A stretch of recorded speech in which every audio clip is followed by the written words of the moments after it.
The Zenith Military Academy squatted on the rim of a dying star like a metallic tumor, all angles and aggression.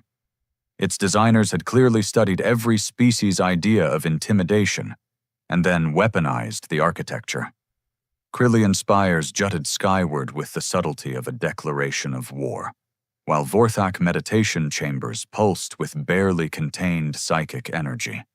The whole structure screamed competence, lethality, and the kind of institutional arrogance that only came from 3 centuries of producing the galaxy's finest killers, which made the presence of Cadet Kira Voss something of a cosmic joke. 5.7 seconds, announced Instructor Veltar, his forearms manipulating holographic displays with the practiced efficiency of someone who had delivered disappointing news to thousands of cadets. The Solani's chromatophores flickered through a spectrum that roughly translated to professional disdain. From engagement to theoretical death, that's a new Academy record. For fastest elimination? Asked Cadet Zexhai, his Krillian exoskeleton clicking with what might have been amusement. For slowest. The combat simulation chamber fell silent except for the hum of recycling atmosphere and the soft whir of medical scanners ensuring that Kira's inevitable concussion hadn't scrambled anything permanently important. She hung suspended in the neural interface web, still twitching from the feedback of her virtual demise, while 37 of her classmates watched through the observation deck with the collective enthusiasm of spectators at a public execution. Kira's opponent in the simulation, a holographic Threnody warrior, flickered and dissolved, its work complete. Over 97% of viewers here are watching without subscribing. Don't be one of them. Hit that subscribe button right now and join the journey. Every click helps us grow stronger, and you'll never miss the next epic story. In the real galaxy, Threnody stood 8 feet tall, possessed reflexes that made hummingbirds look sluggish, and could slice through titanium with their natural bone blades. In the simulation, it had barely warmed up before reducing the human cadet to constituent atoms. Perhaps, suggested Instructor Korvash, his Vorthak vocal cords producing harmonics that made nearby equipment vibrate sympathetically. We should consider alternative career paths for our unique cadet. The diplomatic corps is always in need of translators.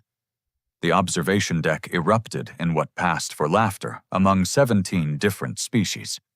Krillians chittered, Solani strobed through amused color patterns, and the lone hegemony representative produced a sound like grinding stone that probably indicated mirth. Kira had heard it all before.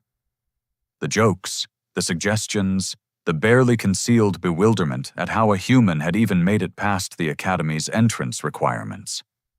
What they didn't know, what their sensors couldn't measure and their computers couldn't quantify, was that Kira had been studying them just as intently as they'd been dismissing her.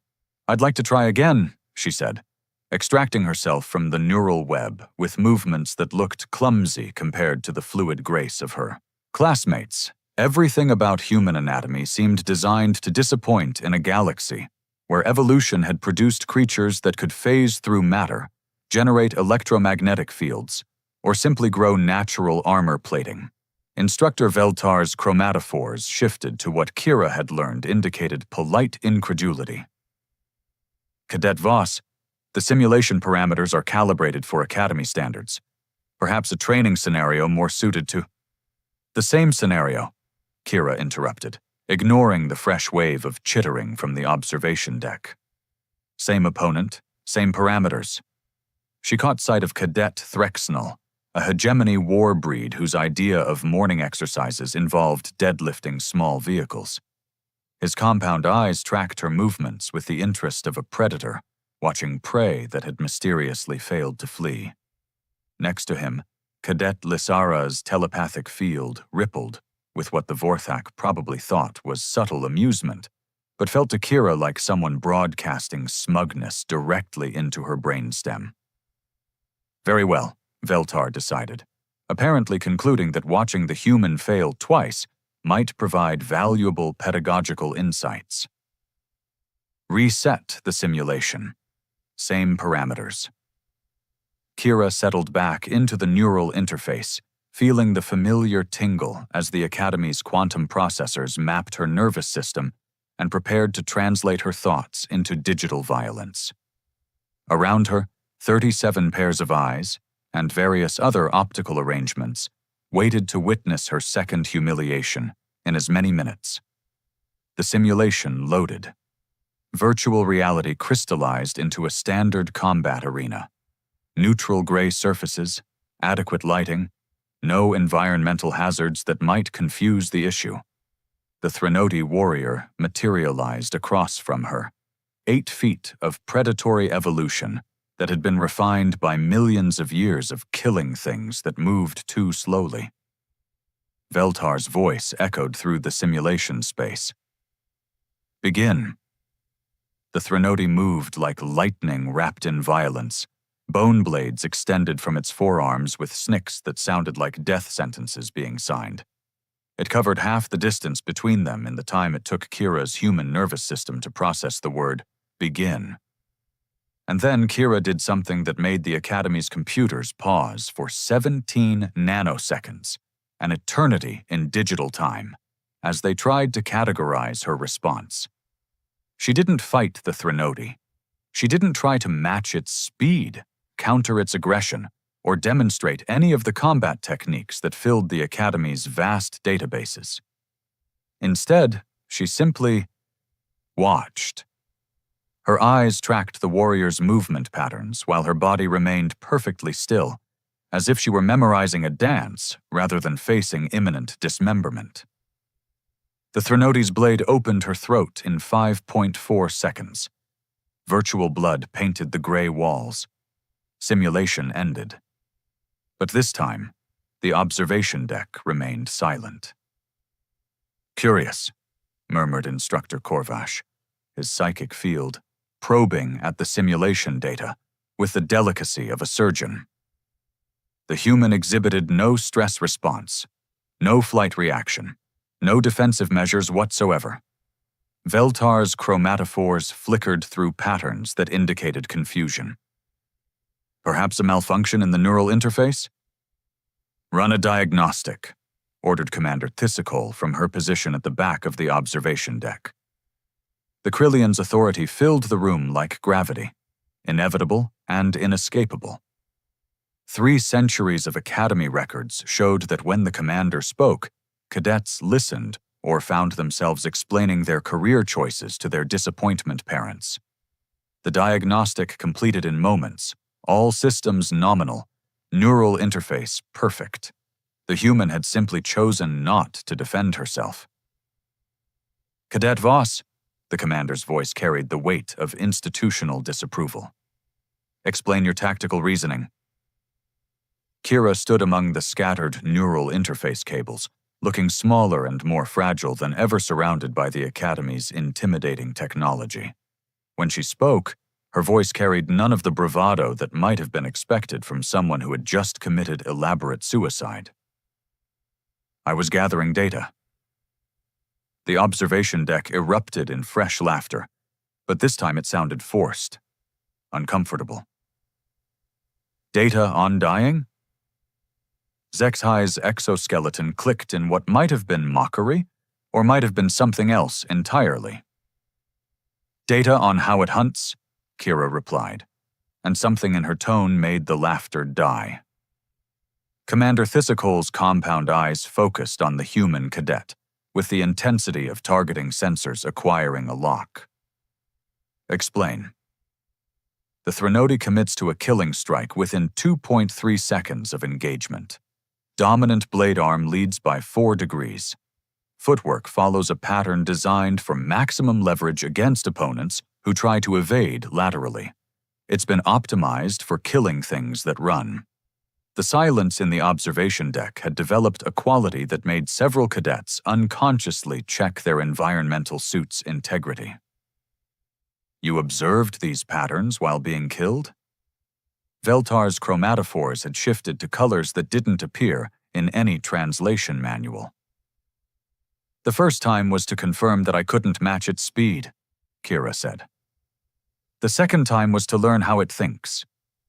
She paused, and for just a moment, something flickered behind her unremarkable human eyes that made Cadet Threxnell's war-bred instincts scream warnings he couldn't quite interpret. Would you like to see what I learned? The maw had earned its reputation by devouring the overconfident.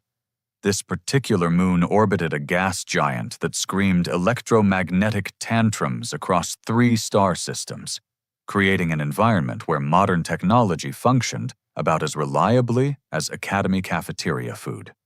No orbital support, no emergency extraction, no convenient force fields to prevent cadets from learning permanent lessons about mortality. Perfect for weeding out those who confused theoretical knowledge with survival instinct. Kira crouched behind a crystalline outcropping, watching Zexhai attempt to commune with his malfunctioning equipment.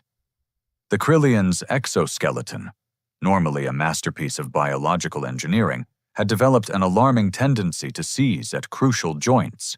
Atmospheric interference played havoc with his targeting systems, and his ceremonial combat claws kept retracting at inappropriate moments. This environment violates 17 safety protocols, he muttered, his mandibles clicking with frustrated precision. The electromagnetic cascade should have been factored into mission parameters. Complaining to management? Kira asked, adjusting her grip on what could charitably be called weapons, if one possessed a generous definition of the term.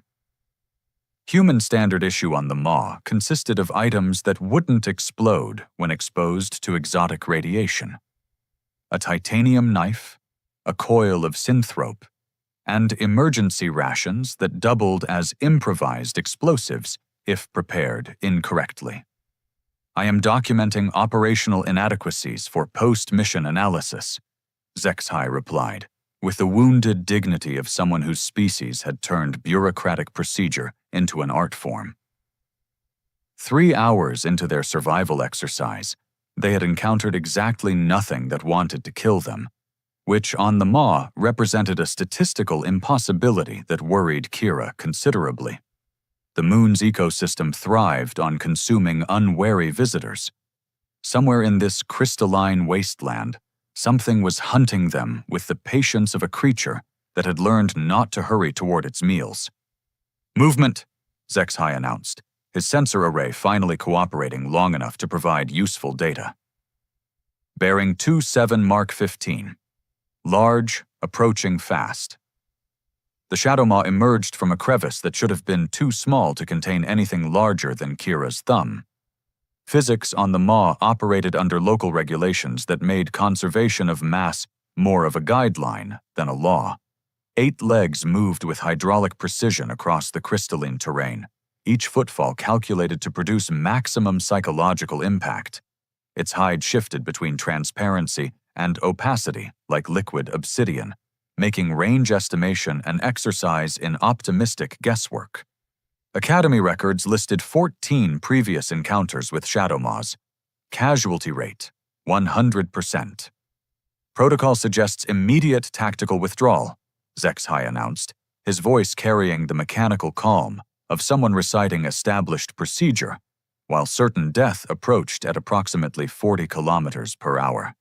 The creature's hunting cry echoed across the crystalline landscape, a sound like mathematics being tortured into surrendering their fundamental constants. Kira felt her inner ear attempt to process auditory frequencies that human evolution had never encountered, producing a sensation roughly equivalent to nausea with philosophical implications. Withdrawal. To where? She asked, noting that the shadow maw's approach had effectively blocked their retreat route, while simultaneously cutting off access to 3 separate escape vectors. The creature hunted with the tactical sophistication of something that had been perfecting its technique for considerably longer than the Academy had been training cadets. Zexhai's exoskeleton finally committed to full combat configuration, transforming him into a mobile weapons platform that could theoretically punch through light armor. His targeting systems achieved lock on the approaching shadow maw and immediately began calculating optimal engagement strategies based on conventional warfare doctrine. which assumed that conventional warfare doctrine applied to creatures that treated physics as a set of interesting suggestions. The Shadow Maw phase shifted through Zexhai's first volley, demonstrating that local space-time responded to its presence like a devoted pet. Its counterattack involved temporarily relocating the Krillian's left leg to a dimension where pain existed as a fundamental force rather than a mere sensation.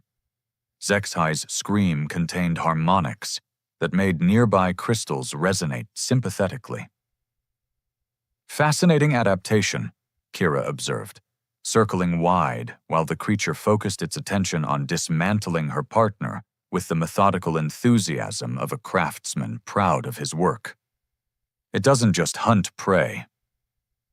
It studies their psychology first. The Shadow Maw's hunting pattern revealed careful analysis of Krillian combat doctrine. It attacked joints that Zexhai's training had taught him to protect, exploited reflexes that his species considered instinctive advantages, and demonstrated a thorough understanding of how Krillian pain responses could be weaponized against their bearer. Assistance would be appreciated, Zexhai managed between attempts to prevent his internal organs from achieving independent mobility.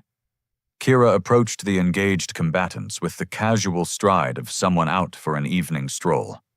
Her movement pattern avoided the obvious attack vectors while remaining within striking distance, a contradiction that should have been impossible, but somehow wasn't. The Shadow Maw noticed her approach and gracefully extracted itself from Zexhai's increasingly theoretical anatomy. It studied the approaching human with the focused attention of a predator encountering something outside its experience database. Kira stopped just outside the creature's effective range and did something that violated every survival instinct that evolution had spent millions of years refining. She sat down. Not a combat crouch, not a defensive position. She simply folded her legs beneath her and settled onto the crystalline ground, as if she had all the time in the galaxy to contemplate her surroundings. The Shadow Maw's stalking behavior shifted into patterns that registered as confusion on Kira's peripheral vision. The creature had apparently never encountered prey that responded to imminent death by taking a break.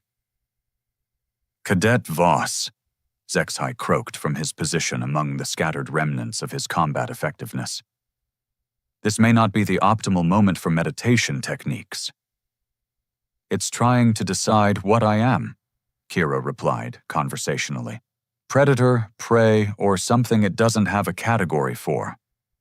The Shadow Maw began circling, each movement designed to trigger flight responses that Kira steadfastly refused to provide. Its hunting cry shifted frequencies, probing for psychological vulnerabilities that apparently didn't exist in human behavioral patterns.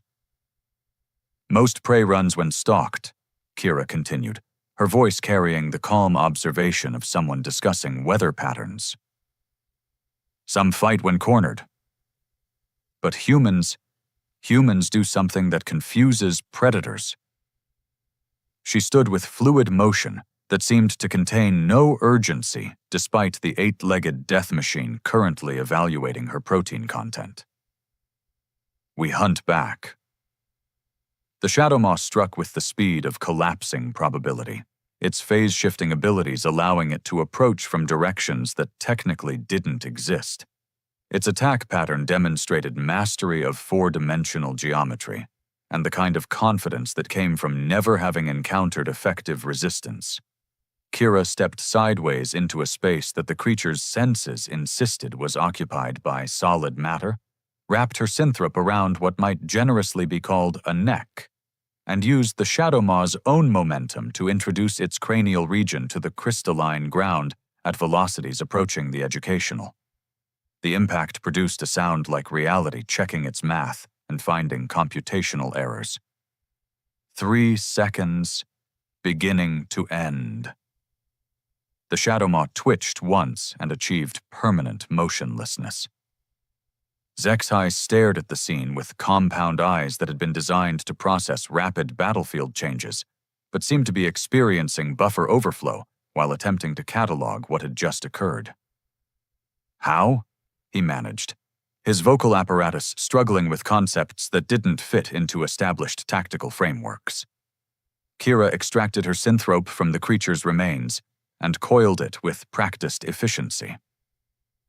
It expected me to think like prey. But humans learned to hunt things that were faster, stronger, and better armed than we were. She glanced at the Shadow Maw's corpse with the satisfaction of someone who had just solved a particularly interesting puzzle. We didn't evolve to be the strongest predator. We evolved to be the one that never stops coming. The Academy's war games transformed the facility's lower levels into a maze of temporary battlefields where cadets could demonstrate their species' particular talents for creative violence. Holographic barriers created kill zones, capture points, and ambush opportunities, while quantum sensors tracked every pulse, projectile, and psychic emanation. What they couldn't track was reputation. Third hunting parties, gone silent, reported Cadet Vixera, her Solani chromatophores cycling through patterns that indicated professional concern, mixed with species-specific paranoia. Last telemetry showed them pursuing a single target through Sector 7. Cadet Murak's crystalline exoskeleton chimed with harmonic frequencies that roughly translated to skeptical amusement. One opponent eliminated a full hegemony strike team. The humans have curious ideas about battlefield mathematics. Their temporary command post buzzed with the controlled chaos of a dozen species attempting to coordinate tactics, despite fundamental disagreements about the nature of reality. Vorthok cadets insisted that victory required psychic domination, while their Krillian counterparts favored direct application of overwhelming firepower. The Solani contribution to strategy sessions typically involved elaborate plans that assumed everyone else would cooperate with their phase-shifting requirements. Fourth hunting parties requesting immediate extraction, announced another voice from the communications array. Medical emergency, multiple casualties. Vixara's optical organs focused with the intensity of targeting lasers. Define casualties. Severe psychological trauma, 3 cadets in cataleptic shock, 1 requiring emergency telepathic intervention to prevent permanent cognitive fragmentation.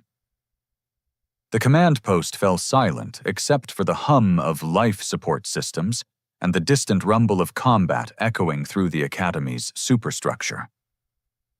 Psychological warfare was nothing new to cadets who regularly faced opponents capable of manipulating matter at the molecular level or projecting nightmares directly into enemy consciousness. But cataleptic shock suggested something beyond standard battlefield stress. What exactly did they encounter? Murak's harmonic inquiry contained undertones that indicated his species' equivalent of unease. The response came wrapped in encryption protocols typically reserved for classified military intelligence. Target designation: Human Voss Kira. Recommend immediate reclassification from trainee to threat assessment required.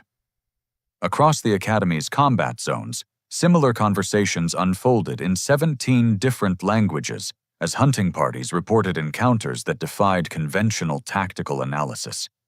The human cadet wasn't simply winning engagements. She was fundamentally altering how her opponents thought about combat. Cadet Threxnell discovered this during what should have been a straightforward ambush in the hydroponics bay. His hegemony war conditioning had prepared him for opponents who fought with honor, fury, or desperate cunning. He had not been prepared for someone who treated combat like an anthropological research project. Impressive musculature development. Kira's voice drifted from somewhere among the nutrient tanks, carrying the conversational tone of someone making casual observations. Hegemony selective breeding, really, optimized for explosive power output. But that creates predictable metabolic limitations. Threxnell's compound eyes swept the facility, searching for heat signatures that his enhanced senses insisted should be clearly visible. Instead, he found only the maddening certainty that something was studying him with the clinical interest of a researcher documenting specimen behavior. "Show yourself," he demanded, his vocal cords producing harmonics designed to intimidate opponents into submission. The sound echoed off metallic surfaces without generating any response, except the soft whisper of recycling atmosphere. "Fascinating," the voice continued, now originating from a completely different location. "Your threat displays are calibrated for species that respond to dominance hierarchies. But humans established their position in the food chain by ignoring hierarchies entirely." Threxnell spun toward the new sound signature, his combat reflexes triggering a barrage that reduced 3 hydroponic tanks to component molecules. Steam and nutrient solution filled the air with chemical fog that should have revealed any hidden opponents. Instead, he heard soft laughter. "The Academy teaches engagement doctrine based on evolutionary advantages," Kira observed from yet another impossible location. "But humans developed our tactics by hunting creatures that should have been impossible for us to kill." Something touched the back of Threxnell's neck with the gentleness of a whisper.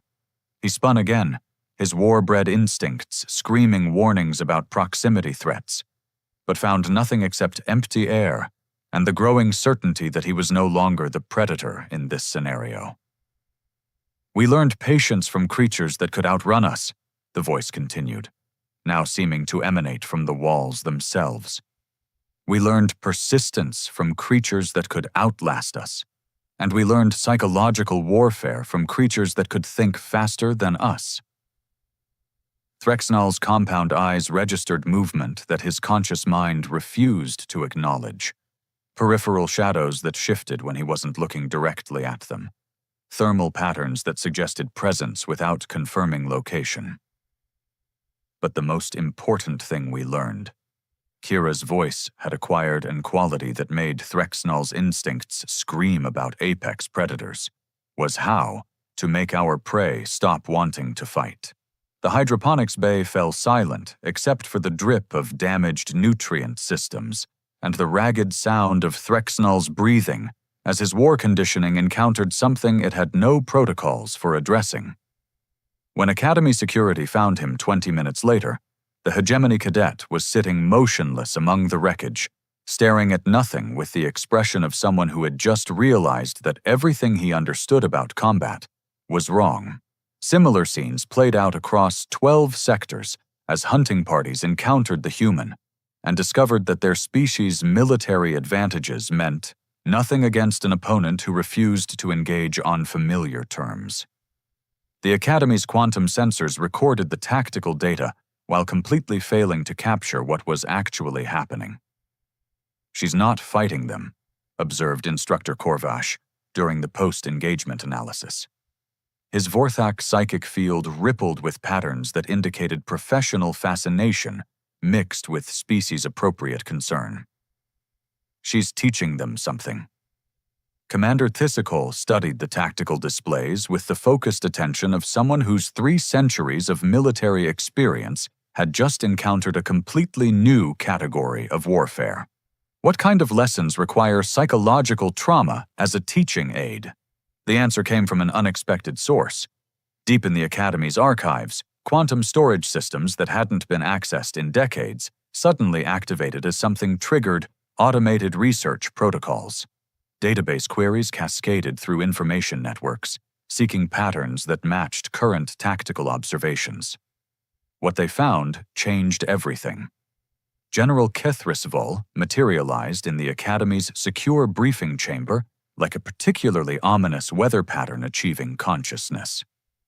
Her Nexari form shifted between dimensional phases with the casual authority of someone who had spent 2 centuries making problems disappear across 17 star systems.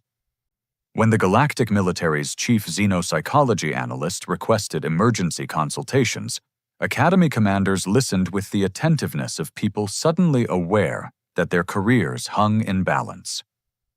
"Seal the chamber," she commanded, her voice carrying harmonics that made reality seem slightly less stable in her immediate vicinity. Classification Level Omega. Authorization, Apex Predator Protocol. Commander Thistle's exoskeleton locked into formal attention postures, while her compound eyes processed information that her brain insisted couldn't be accurate. General, with respect, we're discussing a single cadet's performance irregularities. Are we? Kethrisivol gestured toward the holographic displays showing tactical data from the war games. Your Academy's sensors recorded 17 separate encounters where cadets from 9 different species experienced complete psychological collapse after engaging a lone human opponent, not defeats, psychological destruction.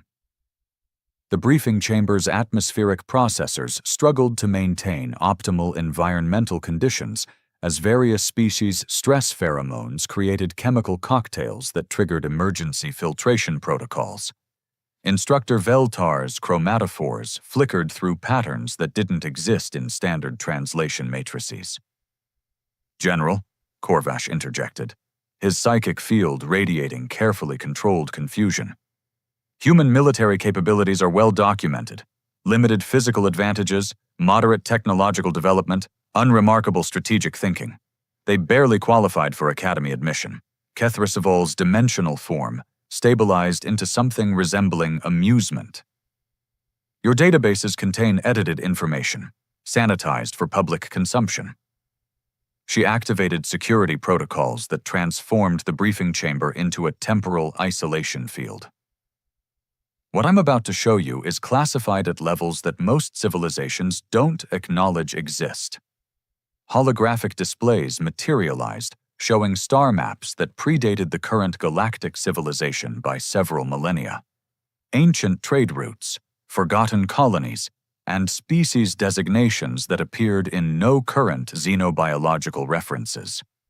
12,000 years ago, the hegemony encountered humans during their expansion into what you now call the outer spiral.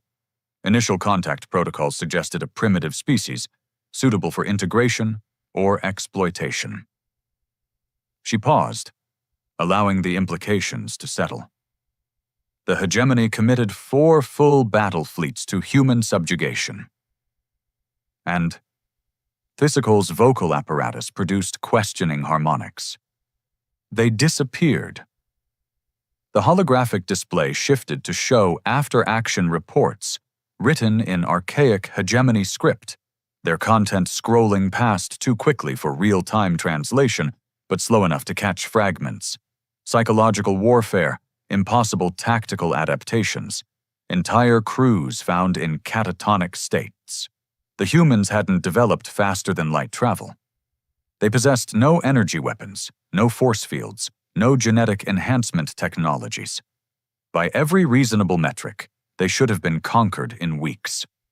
Instructor Veltar's chromatophores had shifted to colors that indicated species-specific distress. What happened to the battle fleets? They came home, Kethrisivol replied. Eventually. The crews required extensive psychological rehabilitation. Many never recovered.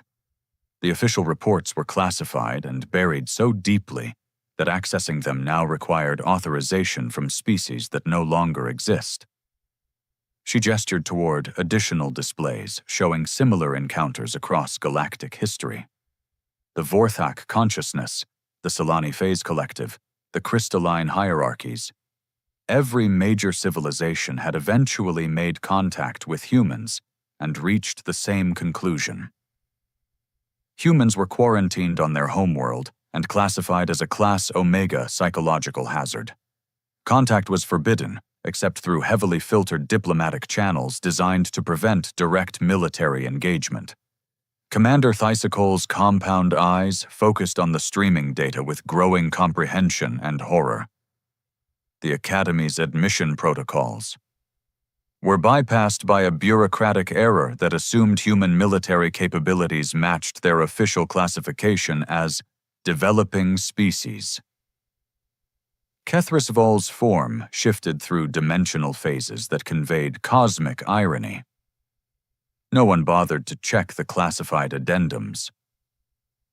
The briefing chamber fell silent except for the hum of temporal isolation fields and the sound of carefully maintained atmospheric systems.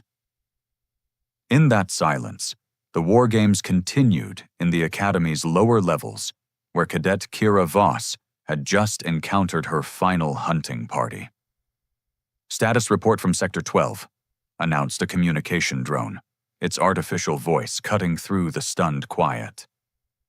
"All remaining hunter-killer teams have surrendered. Cadet Voss is requesting permission to return to barracks." General Kethrisvol's amusement became visible as ripples in local space-time. "Your cadet hasn't been learning Academy tactics. She's been remembering species memories that predate your civilization." Through the Academy's internal sensors, they watched Kira emerge from the combat zones with the unhurried stride of someone who had just completed routine training exercises. Her equipment remained largely unused, her vital signs indicated mild exertion, and her expression suggested the satisfaction of someone who had spent the day solving interesting puzzles. Behind her, scattered across 12 sectors, 37 cadets from 17 species sat in various states of psychological reassessment. Not injured, enlightened. Each had encountered something that their evolutionary programming insisted was impossible. A predator that hunted by making prey forget why they wanted to survive. The nickname, Commander Thysicol realized with dawning horror. "Death Whisper," Kethrisvol confirmed, not because she moves silently, but because of the sound prey makes when they realize they've stopped being the hunter. In the Academy's central database, classification protocols activated that hadn't been accessed in millennia. Cadet Kira Voss's status shifted from trainee to something that required authorization codes most civilizations had forgotten existed. The galaxy's newest military academy had just rediscovered why some species were considered too dangerous to train. They had been teaching a human to be a better soldier, when all along, they should have been learning why humans had never needed lessons.